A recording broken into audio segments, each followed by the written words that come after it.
نماز ایسی چیز ہے جو کسی حال میں معاف نہیں، سوائے اس کے کہ وہ بے ہوش ہو جائے۔ ہوش میں آئے گا تو پھر اس کی قضا دے گا۔ اگر ان 1445 سال 46 سال میں کسی کو نماز معاف ہوتی تو امام حسین علیہ السلام کو کربلا میں معاف ہوتی۔ کہ انسانی تاریخ میں اتنا خوفناک واقعہ نہیں ہے کہ جس میں نبی کی اولاد ذبح ہو۔ ویسے تو بہت بڑی بڑی جنگیں ہوئیں، ایک دن میں لاکھوں لوگ مارے گئے، لیکن نبی کی اولاد شہید ہو 17 نوجوان، 17، یہ تاریخ میں پہلی دفعہ، وہ بھی آخری میں۔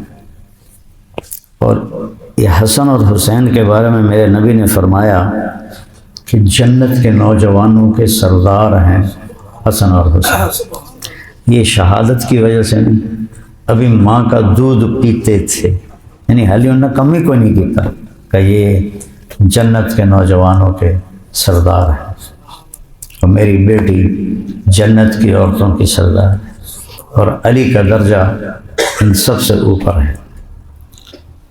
تو موت سر پہ کھڑی ہے، تلواروں برس رہی ہیں، تیروں کا مینہ برس رہا ہے، نیزے سینے کے پار ہو رہے ہیں۔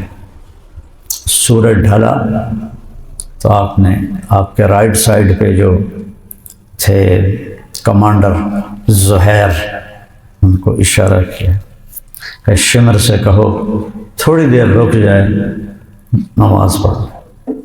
اندازہ لگا،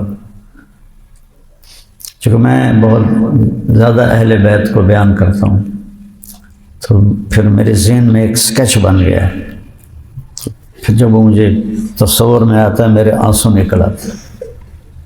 تو انہوں نے اس وقت بھی نماز نہیں چھوڑی۔ زہیر گئے اور شمر سے کہا نماز پڑھنے کے لیے جنگ روکو۔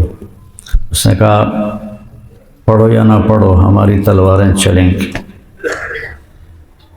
ایک کوفی سردار نے کہا، اس کا نام تھا حسین، سواد کے ساتھ، سین کے ساتھ میں، حسین بن نمیر، کہ توڑیاں تو نمازیں قبول ہی کوئی نہیں، لعنت ہے تجھ پر، جس گھر کی وجہ سے نماز ملی ان کی قبول نہیں تو تمہاری قبول ہیں۔ تو انہوں نے واپس آ کے کہا کہ جی جنگ روکنے پہ تیار نہیں ہے۔ اب نہ اگر نماز تو نہیں چھوڑ سکتے۔ ادھر آ ستمگر، ہنر آزمائے، ستمگر ظالم، ہنر، تو بھی اپنا ہنر آزما، میں بھی، کیا ہے تو تیر آزما ہم جگر آزمائے۔ آپ نے فرمایا آدھے نماز پڑھو آدھے لڑائی کرو۔ اللہ، تاریخ میں ایسی نماز کبھی نہیں پڑھی گی، نہ آئندہ پڑھی جائے گی، آدم سے لے کر آج، اور آج سے قیامت۔ جب وہ فرق ہو گئے کہ چلو اب تم نماز پڑھو، نماز نہیں چھوڑی۔ عصر سے